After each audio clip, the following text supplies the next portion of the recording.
morning all of you. Now in the previous period we have seen about this equation describing about the velocity and time and displacement and time. Now today we are going to see the relation between displacement and velocity. Okay. Now we have seen that from the graph in figure 1.9 we can determine the distance covered by the time in time t by the object from the area of the quadrangle DOEB. Okay, so you see here DOEB. Okay, so this is a quadrangle. Okay, and this is also a trapezium also, DOEB. So we can use the formula for its area. Okay, so the displacement is nothing but area of trapezium DOEB, and that is equal to half into sum of length of parallel side. So you see here sum of length of parallel side. So these are the parallel side of the trapezium. What is the trapezium? All the sides are unequal. Okay, all four sides are there. 1, 2, 3 and 4. So these sides are unequal. So half into sum of the length of parallel side into distance between the parallel sides. So what is the distance here? OE is the distance. Now again you can see here half into OD plus BE. Okay, so we are taking sum of length of parallel side into distance between the parallel side, that is OE. But we know that OD is nothing but U and BE is V and OE is T. So substituting these values in this, okay, so we will get half into OD is nothing but U plus BE is nothing but V into OE, that is T. Okay, now this is equation number 2. Okay, now just leave this, okay, as it is. Now but we know that acceleration is nothing but final velocity minus initial velocity upon time. A is equal to V minus U upon T.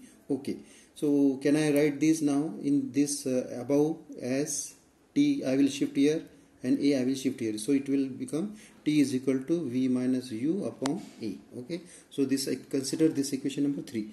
Now what we are going to do now, we will put this value of T in this equation. Okay, you see this value of T, this T I will put in this. So this equation will be, I will write this again, S is equal to half into U plus V into, instead of T what I am doing, I am writing this value of T, so to V minus U upon A. Okay, now is again, so what I will do now is this, it will U plus V plus U, I will just interchange, and V minus U, okay, upon 2A as it is. Okay, now cross multiplication 2AS as it is, 2AS, okay, is equal to V plus U into V minus U. So this V plus U and V minus U will become V square minus U square. Okay, so after this step is there. Okay, so 2AS what is 2AS plus this minus U square, we will go this side, so it will become plus. Okay, it's equal to V square. So I will rearrange this and the equation will become V square is equal to U square plus 2AS, and this is nothing but Newton's third equation of motion. So we got this third equation of motion. So similarly we got first equation, Newton's first equation of motion, second equation, and this is third equation. Now next topic is uniform circular motion. Okay, observe the tip of the second hand of a clock. What can you say about its velocity and speed? The speed of the tip is constant. If you observe the clock now, so the speed of the tip is constant, but the direction of its displacement and therefore its velocity is constantly changing. So we know that it is moving. No, in the clock the hands are there. Okay, so they are moving. As the tip is moving along a circular path, its motion is called uniform circular motion. So it is moving in a uniform circular motion. So that is best example of uniform circular motion. Can you give more example of such motions, circular motion? Can you give any example? So we can say that the earth is moving around the sun, so that is the best example of uniform circular motion. Or we can say the moon is also revolving around us, around our earth, so that is also one of the example, uniform circular motion. Okay, now try out and think about it. Now you see some examples are given to you. So draw, we have to understand this only. Draw a rectangular path as shown in figure 1.10. Okay, so we have drawn this rectangular path. So how many sides are there? 4 sides are there. So place the tip of your pencil on the middle of any side of the square path and trace the path. So if you are keeping the tip, so we can say just we have to make. So in this, how many times we are changing the direction? 1, 2, 3, 4 times. Okay, note how many times you have to change the direction while tracing the complete path. So in this case we have changed 4 times the direction.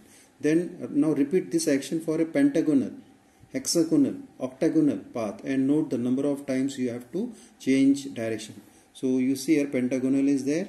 So I am just, you see, count this direction, change of direction 5 times is there. Okay, then here 1, 2, 3, 4, 5, 6 hexagonal is there.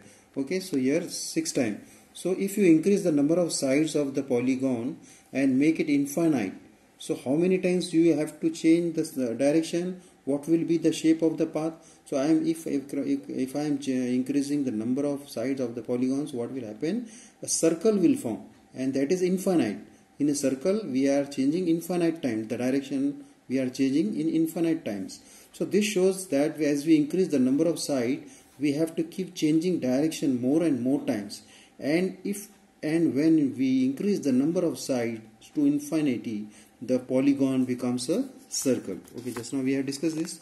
Now when an object is moving with a constant speed along a circular path, the change in velocity is only due to the change in direction.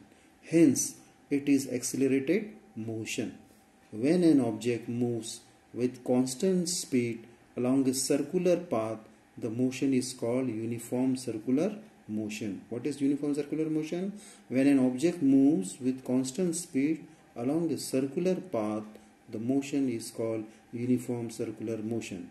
For example, the motion of a stone in a sling or that of any point on a bicycle wheel when they are in uniform motion. So these are the example. Okay, so now you see the formula is there. Speed is nothing but circumference upon time. Okay, so we can write as v is equal to, or velocity is equal to nothing but 2 pi r upon t. Okay, so you know that pi, the value of pi is 3.14. okay, so just put the value. Okay, now next topic is determining the direction of velocity in uniform circular motion. We have to determine the direction of velocity. Okay, so for this we have to take a circular disc as shown in the figure and put a 5 rupee coin at a point along its edge. Okay, so circular disc we have taken. Now make it move around its axis by putting a pin through it. So we have put here pin and we have made it to move. So when the disc is moved at higher speed, the coin will be thrown off as shown in figure 1.11. So when we are keeping the coin and it is moving, now the coin will come out. Okay, and it will we will see now the direction of this coin. So note the direction in which it is thrown off. Repeat the action placing the coin at different points along the edge of the circle and observe the direction in which the coin is thrown off. So the coin will be thrown off in the direction of the tangent which is perpendicular to the radius of disc. Okay, so for example I am drawing this circle now. So what is the circle? This is okay. So this is circle. So what I am keeping the coin, so it will come here. So it will be in the tangent up to the circle. Whenever I am putting, it will come in the tangent manner. So what is tangent? Tangent is nothing but this. It is making the angle of 90 degree. Okay, the perpendicular to the center. Okay. So thus the direction in which it gets thrown off depends on its position at the moment of getting thrown off. It means that as the coin moves along a circular path, the direction of its motion is changing at every point. So we will stop here. Thank you.